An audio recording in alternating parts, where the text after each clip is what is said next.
Well, today is going to be an interesting episode. Today, we're going to be talking about the 3 best niches for YouTube. So, if you would like to start YouTube, but you're unsure about which niche to pick, then let's take a look together. And in a podcast style, we are going to together discuss these niches that I was researching.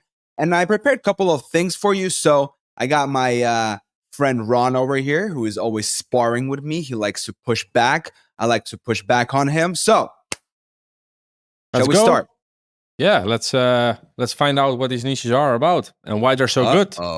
Uh-oh. So, I prepared this little how do you like my screenwriting? So, 3 best YouTube niches. First, we got We Feed Raw. Perfectly balanced raw meals delivered for your doggies. I found this merchants, as you can see right here, they pay 20%. If I take right here, they pay 20% per sale. Ooh, that's too much. Oh, look at you. 20% per sale. Bro, they have a power rank of 57 and the 7-day EPC. EPC stands for earnings per click. Okay? Per click. Now, what this means is that they show EPC for 100 clicks. Okay, so if you want to know the earning per click for 1 click, you simply take this number and you divide it by 100, which turns out to about $3.5 per click, which is a lot. Okay. Yep. So this number basically means that people who've been sending traffic to wefeedraw.com on average make about $3.50 for every click. Okay. I'm not talking about conversions. I'm talking about clicks. So what is this website and why do I think it might be a good niche? Well, as you can see right here, this is a company that supplies dogs with perfectly balanced raw meals delivered, right? So inside the dog food niche, this is even like a sub niche, right? Because they only do raw meals. I would assume that it's a growing popularity. You might want to check Google Trends for it, if it's growing or not. But assuming that they have a really high power rank, which is 57, right, on sharesale.com. Maybe explain what the power rank is. Like these niches are for affiliate offers only, or is it like YouTube niches? Okay, that's a good question. Now, this is an affiliate offer, right? This is an affiliate partner, meaning that this company, right, is hosted on sharesale.com. You can apply to join their affiliate program. And if they accept you, you can start promoting their company and get 20% per sale, right? So if you send someone and they buy through your link $100 worth of products on wefeedraw.com, you are going to get $20 off that sale. Does that make sense? For me, it does, but I hope for the viewer as well. Perfect. Now, the power rank is basically the lower the power rank, right? So it starts from 1, the better the partner or the higher their EPC is. It's not only the EPC they take into account, it's also like how much volume they're doing. So there's like different considerations, right? So the lower you go, the higher they pay, but of course, the more competition there is, as usual with anything in life, right? So $3.50 per click, wefeedraw.com. Now, I went ahead and I looked at different. Oh, by the way, before we look to that, this is their traffic, right? So you can see right here that they're getting about 100,000 visitors per month. It's grown to about almost 125. And yeah, you can see right here, 100. This is 1 month, by the way. Maybe it was nice to check if the traffic is also increasing. Like maybe the past couple of years, maybe they're doing very aggressive marketing right now. I don't know. Exactly. So I use the free version of similarweb.com, but if you subscribe, they're probably very cheap, right? You can see that if this company is growing or not. But again, assuming that, looking at their power rank, I'm assuming that they're heavily investing into marketing right now. So then here we got the different keywords that I just quickly did my research on, right? And the way I did this research, by the way, you guys, I just took the URL of this website. I put it into Gemini, which is the ChatGPT version of Google, and then I said, what could people potentially be looking for if they want to, like, if, you know, to find this company, basically, right? So you can see right here, raw dog food, raw meat for dogs, do-it-yourself raw dog food, best raw dog food brands, etc., etc. So this is just the beginning. So before I move on to the next niche, you and I, we talked about how we would go about creating something like this, right? So what you can do is, if you take, for example, this raw dog food niche, right, and you create your channel around it, and then you go ahead and you partner with this company, I would say you can do something like, you create a website, you research all the keywords that people can potentially be looking for. Then you create a website, you create an opt-in page, you start collecting email lists, right? The website links to the YouTube links to the website, right? So it's like an ecosystem. And then you start to establish yourself as an authority. Your resource becomes the go-to place for people who are looking for information about raw dog food. It doesn't have to always be commercial intent keywords. It can also be educational, informational, right? You can, whatever, right? So you need to be the place for that. And then, of course, your website and your YouTube is stuffed with the affiliate links, and you have an email flow as well. So that's kind of my learning in the over the past, many years. But this is what I've kind of concluded over the past several weeks. What do you think, Ron? I think it's a good idea, but it can be pretty difficult for beginners to start out with. But like, nonetheless, of beginners, I think like a lot of people are doing this, like dedicating their YouTube channel to a specific niche, and it will be easier to have your authority, to become like an authority in the space. But I think it can be like I think it's pretty. You need to be really passionate about when you pick a niche, I think, because if you make a website, you need to keep up with the website. You need to do newsletters. If you collect emails, you also, of course, need to do your videos, etc. So it can work. It's definitely a good idea, but make sure like to pick something you also enjoy, I think, because I think it will take a lot of time to manage everything. And especially with websites, like it can take 6 months for them to like be indexed in Google, etc.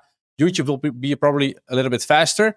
So if you decide to go with such a niche, I think it can definitely work, but maybe start with one thing first. Like I think YouTube, because YouTube can be like instant views and instant traffic to your website as well if you just link correctly. Yeah. But I think it's a good idea, but you need to get creative with how you will make the videos. Like if you don't have a dog and you don't have the raw food, like you can't actually show it. So you maybe need to do some sort of presentation style, I think. But and in the end, I think maybe dog owners want to see actual dogs eating it, maybe. So you need to test, but it can work, sure. Yeah. Another interesting thing you said about niche selection, right? So we are actually going to talk about this in the next episode, about how to, make sure that your niche aligns not only with the market demand, but also with your passion. But think about it like this. If this right here is your, let's say, passion, this has to be the market, okay? And this part right here,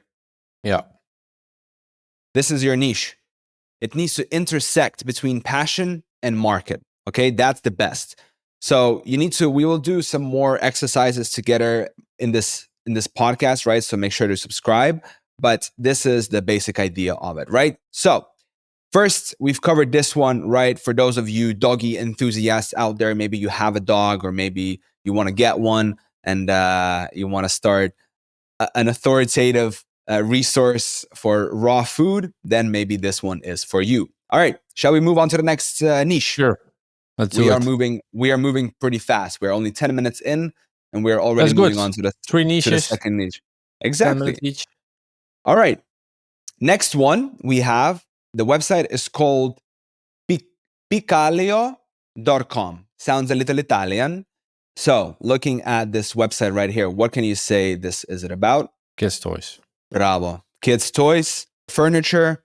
Everything kids, yeah. Everything kids. Mini versions of everyday stuff. So maybe you are getting a kid, or maybe you have a little kid. Are you hinting, George?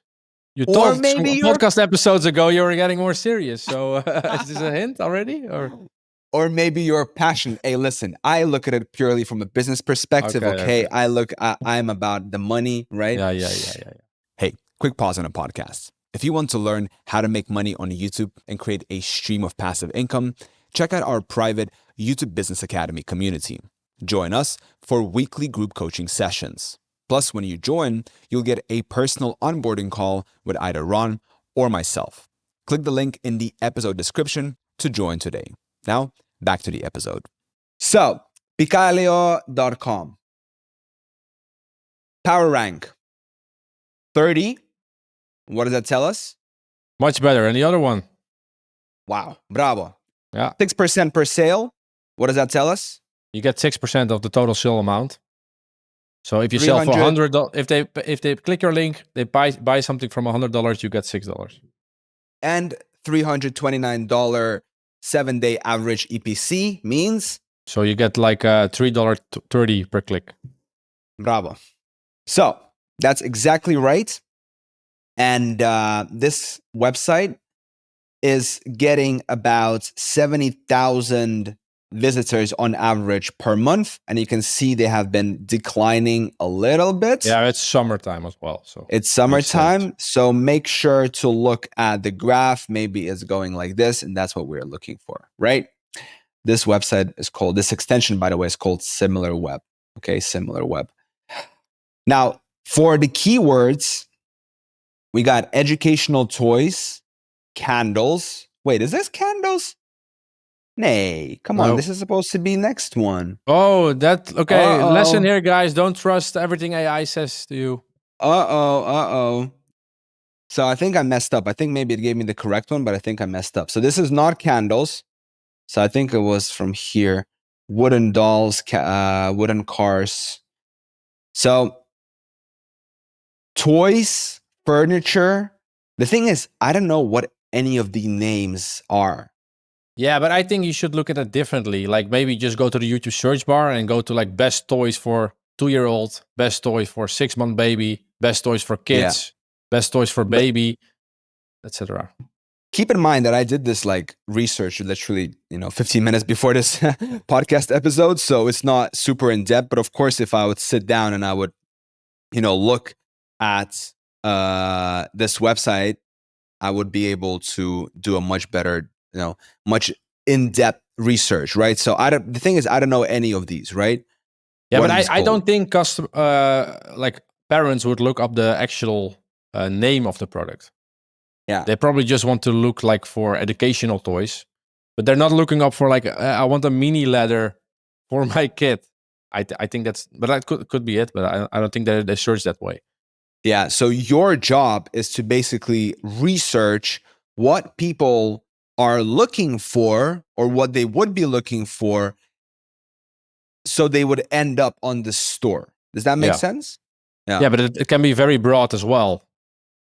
And like the thing is, in the end, your videos just needs to attract the right audience. So eventually, you just need to attract parents in some way that have some sort of interest in toys or making sure their kids having a good time. If you can find keywords around that, then you can always find a way to funnel them towards the website. Yeah, exactly. So we were talking about how this is a content business, right? And your product, what you are creating, your value add to society and to business is content, right? You are a part of a bigger whole, right? So if there's a business, Picalio selling these, items for kids such as toys and furniture and whatnot, right? You need to understand, okay, how can we make our content to fit that niche or maybe even that brand if you just want to work with one brand? Because what you can do then, and we've talked about this with Ron earlier as well, is you can actually then go ahead and eventually sell your business, right? The reason why these companies are on platforms like sharesale.com, which is an affiliate network, is because they're looking for performance marketers, right? They're looking for people like you and me who create content, drive traffic to their websites, and get a commission in exchange, right? So clearly, these companies are looking for for marketing, for growth. And if you can think one step ahead everybody else, and you can say, you know what, I want to create the go-to place for this specific company. Then you partner with them. Maybe you send them a sneaky little email. Maybe you start developing a relationship with them, right? You start collecting email lists and you say, hey, by the way, I know there are competitors out there for this, but I like you guys and I want to only work with you. They're going to love you, bro. They're going to love you. Yeah, you're fully dedicated to them, basically. Yeah, of course. And then eventually, guess what? If you're sending them enough traffic and they're paying you whatever 6, 10, 15% commission, then you can say eventually, hey, by the way, why do you guys keep paying me commissions? Why don't you just buy me out? I got this resources. It's not tied to my face. It's branded, right? I got a website. I got an email list. I got a YouTube. I'm sending you, a couple of thousand clicks a month. You guys are paying me consistently this much. Let's just multiply this by 30 and just buy me out.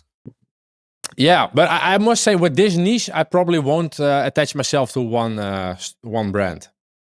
Okay. Because they only have like 70,000 views, like visitors, which is not that many. And if you check like the whole market, the whole kids toys market, it's much wider. And I think you can find much bigger fish that has more search volume. I think, like otherwise you're limiting yourself to one brand, which can also be like if they don't buy you out, you have a full YouTube channel dedicated to Picolio, and they're not buying you out.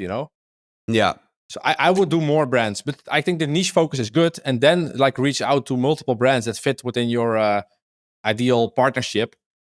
And then like once you already have some authority, then maybe you can dedicate to one brand, maybe because they've shown interest. Like I think it's maybe you need to be careful to dedicate to a brand without them knowing you're going to dedicate. No, of course, and that's the reason why I said that. I think before you commit to one specific company, you want to start establishing a relationship, right? So send them an email, maybe invite them for a call. Meet the people face to face who it is that are building this company, and then you can say, hey, by the way, I have this idea to create this resource. It's going to have organic SEO traffic on a video, on a website, and an email list. What do you guys think about it, right? Because they're interested in that as well. They can perhaps offer you some discounts, some special coupon codes that your audience can use, et cetera, right? So this is kind of the idea here. But it's a good point, of course, to look at the total market and see who are the different players there and pick your choice. Talk to different ones and see who are the ones that you like the most and go with them, right? I agree. But I have a feeling that the next one has even a better power rank. Wow. That was such a smooth transition, Ron. I think that's maybe the better one to pick. You know what Ron just did? He just rehooked you guys. So if someone was like tuning out, he just went, but the next one is going to be crazy. So let's move on to the next one. And the next better. One. Because the next women will like this as well. Fragrances. Women. We love you, women. This website is called partylight.com. Fragrances and candles. Looks nice. Looks a weird name. Looks colorful. Product, I'd say. Doesn't make hard name? A weird, like party light. Weird. They might have a weird name, but they ain't got no weird traffic, brother. They're doing well. So, by the way, a little tip for you guys. The reason why we look at traffic is because 140,000, right? In e-commerce, on average, they say that every visitor leaves about $1 on average with your store. So if your website has on average 140,000 visitors a month, you can roughly calculate plus minus whatever 10, 20% that they're spending about $140,000 in top line revenue on the store. Okay. So that basically means that, if we multiply 140 by 12, that's going to be about 1.4 million. 1.7 million on average a year. 1.7 I think that's million. Pretty small, by the way. That's not a big e-commerce store. That is not a big one, but of course, what's the profit margin? That's always the question. If the end goal is to partner and get bought out, you better Yeah. can work with a company that's doing like 10, 20, 30 million a year, because they Mm. probably have more liquid to maybe buy you out to invest in marketing. 1.7 million is pretty on the low end revenue wise for Yeah, ecom. no, I agree. It's not super hot, but maybe they established But themselves they have recently. still a high power rank on share of sales, so it must mean something. Power rank is 21, ladies and gentlemen. So, by the way, this was by accident. I positioned them in order of like decreasing. I should have said in the beginning. No, I swear, bro, I didn't plan this. You get 15% per sale, and the 7-day average EPC is 148, which means you get about $1.50 per click, right? So, what are the potential keywords you can be looking at? Scented candles, wax melts, room spray, diffuser, candle warmer, create cozy atmosphere. So basically, I think this might actually be attractive to a lot. You can, by the way, look at these all here if you want to screenshot them. But I think this might be attractive for a lot of our female audiences out there. Yeah. You know, it's pretty nice to create a channel that you can also kind of vibe with, right? Back in the day when I didn't have my own proper business, I was actually thinking of learning how to make candles. I was thinking of learning them. You know, it's like, you know, I was even researching like all the different, you know, wax melts and all the different what they call what burns and stuff. So I have no idea. yeah, you can create a nice YouTube channel, nice website about different fragrances and candles, and if you want to do it yourself, that's cool. If you want to outsource it, that's also possible. But keep in mind that, of course, if you're outsourcing the actual creation of the video in this specific niche, is going to be a much higher barrier to entry, which of course means that it's going to be what? Or higher barrier to entry is better, less competition. Yeah, but it's also more expensive. More expensive. Oh yeah. Right? Because if if you're outsourcing the video creation part and someone needs to be on camera with a nice backdrop and candles and all this, of course you need to pay someone a lot more for that. So you either do it yourself like I do, or then you outsource and you do it like this. But I think, if we overall compare this to what you and I have previously learned about, like the tutorials and these short videos and stuff without the face, both work, but I feel like this one is much more solid. It's much more concretic. It has this Which kind one? of The first one, the raw dog? this version. The strategy itself. Yeah, I think so as well. Like picking a niche, like the thing is, if your end goal is making money through partnerships and like affiliate marketing and eventually sell your channel, if that's your goal, then I agree. If your goal is more like, hey, I want to live off YouTube ad revenue, get some affiliate here, etc., just for some cash flow, like that's a different goal.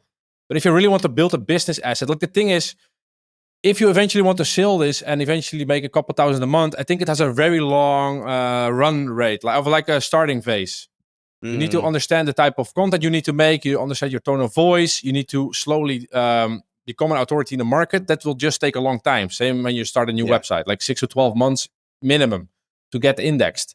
But if you do get indexed, you have a very, very strong position within your niche. So that can be really worth it. So I think this strategy is really powerful, but maybe a little bit at a later stage. Like the same with the Charlie Chang, I think is his name. He just has a team of video creators making videos in specific niches on specific channels. And he can just pump out those videos and doesn't need to make money from it right away because he earns from his other channels already. Yeah. So I think this is a solid strategy if you have some cash laying around and you have a long-term mindset. Then it definitely can work. For beginners, I agree. I think it's too complicated because you maybe need to have to, like, there's a reason for it why we are talking about it right like now, like after 1.5 years. But beginners are different. Keep in mind, there are some beginners who don't have any money and they just want to invest their time and maybe create tutorials and all this, like short ones. But then there are people who and I think a lot of people listening to our podcast are actually fall in this category, and they're just waiting for us to grow up, who are considering it more as a business, right? Because it is. Our podcast is called goddamn the YouTube Business Academy, right? So we got to treat it professionally, and this is what we're really trying to do. Is we are trying to approach this and really understand what business we are in, the content business, what are our distribution channels, email list, website, YouTube channel, what is our monetization strategies, AdSense, affiliate links, sponsorships, maybe products, digital, physical, whatever, right? So these are all the different things that go into this, right? So I think if you're serious about a content business, right? And you would like to, and you really see the potential in this, you have the long-term mindset for the next 6, 12, 18, 24 months, right? And you have money to invest into content production, maybe you want to do it yourself, maybe you want to hire someone else, right? Then I think it's one of the best businesses out there. Why? Because what did Naval Ravikant say are the two forms of leverage? You have labor, capital, and then at the top, software and media. Yeah, we got number one, we got code. Number two, we got media. Right? This is according to Naval Ravikant. If you want to make money on the internet, your best bet is either to do something with code, which is not what we're about because, I've never done anything related with code, but I have been doing a lot of things with media, right? So your second best option or your second option is, of course, to do media, right? And if you're going to do media, then you need to approach it from a serious perspective if you, of course, want to build a serious business.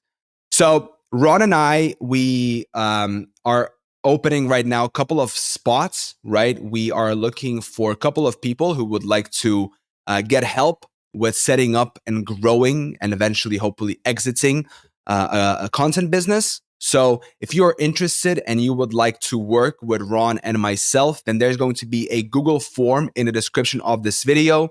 Fill out the form. And if we are a good fit for each other, we might be able to help you. Sounds good, Ron? Sounds amazing. Let's Fantastic. See. Yeah. Well, Ron, thank you so much for this amazing episode. Well, thank you. Lecturer George. Yeah, that was a good one. And by the way, guys, he said to me that he was sick. So we still pushed it out the whole episode. So well done. Still performing. All right. Let me know in the comment section below if you guys enjoyed this episode, if you found it valuable. And we will see you, as usual, in the next week's episode. Why? Because we don't stop. We're a goddamn fucking train. Let's go. Bye, people. Ciao.